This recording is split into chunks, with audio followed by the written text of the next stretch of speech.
విభీషణ శరణాగతి 5వ భాగం. డిగ్రీ 2వ సంవత్సరం, ద్వితీయ భాష తెలుగు, సాహితీ కిన్నెర.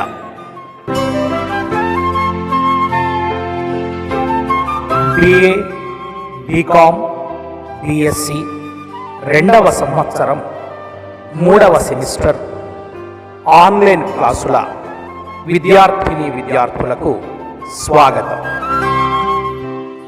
గత 4 వీడియోలలో మనము విభీషణ శరణాగతి పాఠ్యాంశానికి సంబంధించిన కవి పరిచయం, సారాంశం, కఠిన పదాలు, అర్థాలు మరియు ద్విపద గేయ రూపం, దాని భావాన్ని చదువుకున్నాం.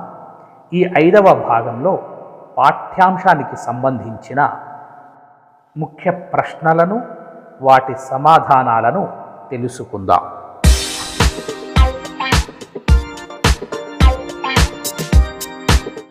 ఒకటవ ప్రశ్న: విభీషణునికి శ్రీరాముడు శరణమునిచ్చిన వృత్తాంతాన్ని తెలపండి, లేదా విభీషణ శరణాగతిని గురించి తెలపండి.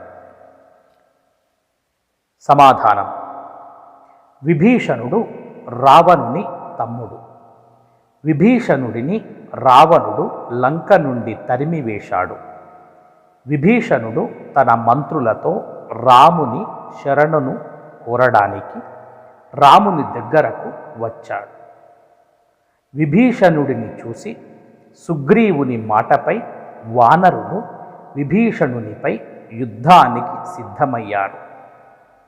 విభీషణుని విన్నపము: విభీషణుడు వానరులతో తాను వారి వాడనని, రావణుని తమ్ముడనని, పాపం లేనివాడనని, రాముడిని శరణు కోరడానికి వచ్చానని, తనను తన అన్న లంక నుండి తరిమి వేశాడని చెప్పాడు. రామునితో చెప్పి తనకు అభయహస్తాన్ని ఇప్పించమని విభీషణుడు వానరులను కోరాడు. సుగ్రీవుని అభిప్రాయం: సుగ్రీవుడు రామునికి విభీషణుని విషయం చెప్పాడు. రాక్షసులు కపటానికి పుట్టినిల్లు అయినవారు కాబట్టి విభీషణుని నమ్మకూడదని సుగ్రీవుడు రామునికి విన్నవించాడు. ఆంజనేయుని అభిప్రాయం: ఆంజనేయుడు అప్పుడు వినయంతో విభీషణుడి మాటలు నిజముగానే అనిపిస్తున్నాయని, అతని మాటలలో మోసం లేదని రామునికి చెప్పాడు. విభీషణుని అనుమానించడం తగదని, రాక్షసుల రహస్యాలు తెలిసిన విభీషణుడు తమ పక్షంలో ఉండడం నీతి అని హనుమంతుడు రామునికి చెప్పాడు. లంకలో తనను ఇంద్రజిత్తు బంధించినప్పుడు విభీషణుడు తన కోసం కొన్ని హితవాక్యములు చెప్పాడని, విభీషణుని మనఃస్థితి తనకు తెలుసునని హనుమంతుడు రామునికి చెప్పాడు. రాముని నిశ్చయం: హనుమంతుని మాటలు రాముని మనస్సుకు ఎక్కాయి. రాముడు సుగ్రీవుడితో శరణన్న శత్రువునైనా రక్షించడం రాజధర్మమని, మేలు కీడు గురించి తర్కించనవసరం లేదని, శిబి డేగ కోసం తన శరీరాన్ని ఇచ్చి పావురాన్ని రక్షించాడని చెప్పాడు. ఆపదలో ఉన్నవాడిని రక్షిస్తే అశ్వమేధ యాగం చేసిన ఫలం వస్తుందని విభీషణుడే కాక రావణుడు వచ్చి అడిగినా తాను శరణము ఇస్తానని, క్షమిస్తానని రాముడు సుగ్రీవుడికి చెప్పి విభీషణుని తన దగ్గరకు తీసుకొని రమ్మన్నాడు. విభీషణుని సుగ్రీవుడు రాముని దగ్గరకు తీసుకుని వెళ్ళడం. సుగ్రీవుడు రాముని కారుణ్యానికి, ఆర్తత్రాణ పరాయణతకు మెచ్చుకొని విభీషణుడిని రాముని వద్దకు తీసుకువచ్చాడు. విభీషణుడు రామునికి సాష్టాంగ నమస్కారము చేశాడు. శ్రీరాముని విభీషణుడు స్తోత్రం చేశాడు. 1000 నాలుకలు గల ఆదిశేషువు కాని బ్రహ్మ కాని శ్రీరాముని కీర్తించలేడని పొగడి విభీషణుడు రాముడిని తనకు శరణము ఇమ్మని కోరాడు. శ్రీరాముడు అందరికీ శరణ్యుడు కాబట్టి తాను రాముని ఆశ్రయించానని విభీషణుడు చెప్పాడు. రాముడు విభీషణునికి శరణు ఇవ్వడం. శ్రీరాముడు విభీషణుని తన దయామృతములో ఓలలాడ్చాడు. విభీషణుడు తనకు తమ్ముడని చెప్పాడు. విభీషణుడు తనకు లక్ష్మణునితో సమానుడు అన్నాడు. విభీషణుని భయాన్ని పోగొట్టి శ్రీరాముడు విభీషణునికి అభయం ఇచ్చి ఆదరించాడు.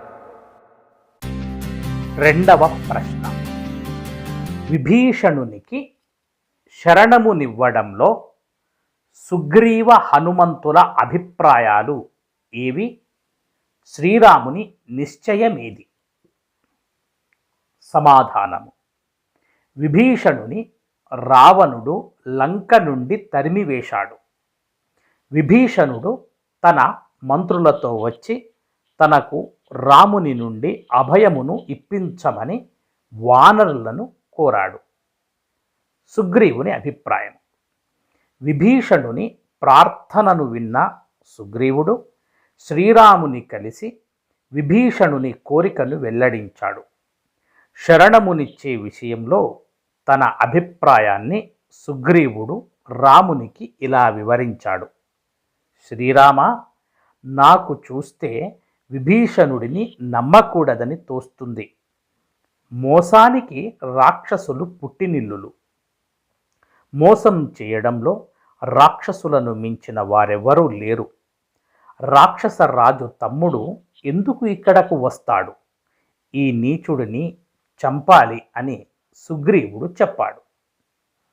ఆంజనేయుని అభిప్రాయం: ఆంజనేయుడు సుగ్రీవుని మాట విని శ్రీరామునితో ఇలా అభిప్రాయాన్ని తెలిపాడు.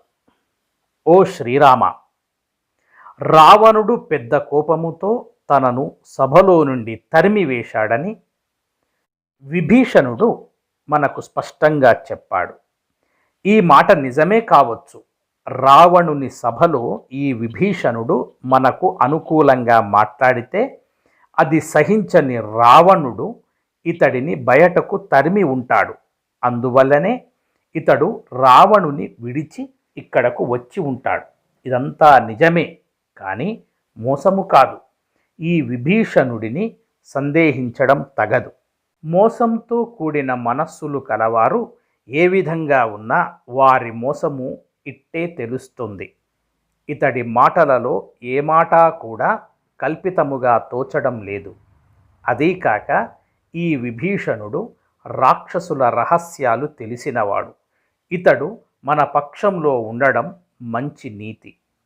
నన్ను రావణుని కుమారుడు ఇంద్రజిత్తు పట్టి బంధించి బాధలు పెట్టినప్పుడు ఈ విభీషణుడు నాకు అనుకూలంగా ఎన్నో హితవాక్యాలు ఆనాడే మాట్లాడాడు.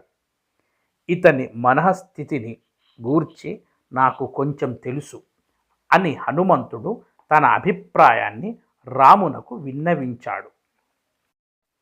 శ్రీరాముని నిర్ణయము. హనుమంతుని మాటలు శ్రీరాముని మనస్సుకు నచ్చాయి. అప్పుడు శ్రీరాముడు విభీషణునికి శరణము ఇవ్వడంలో తన నిశ్చయాన్ని ఇలా చెప్పాడు. ఓ సుగ్రీవ, ఈ విషయంలో శరణమివ్వడం మేలు లేక కీడు అని తర్కించడం ఎందుకు? ఇది ధర్మ మార్గము. శరణు అని వచ్చిన శత్రువునైనా రక్షించడం రాజధర్మము.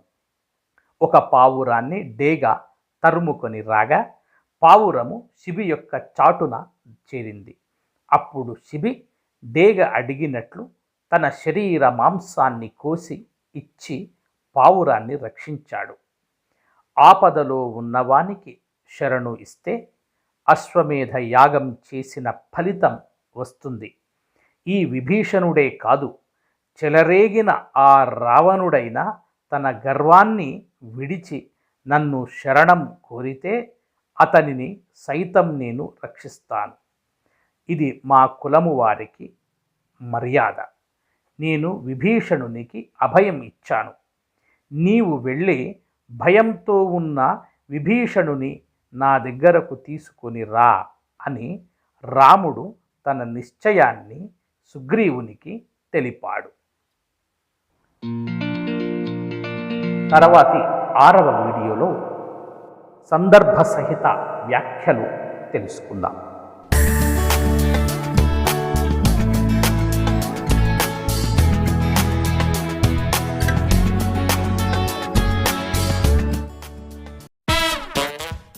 Thank you for watching.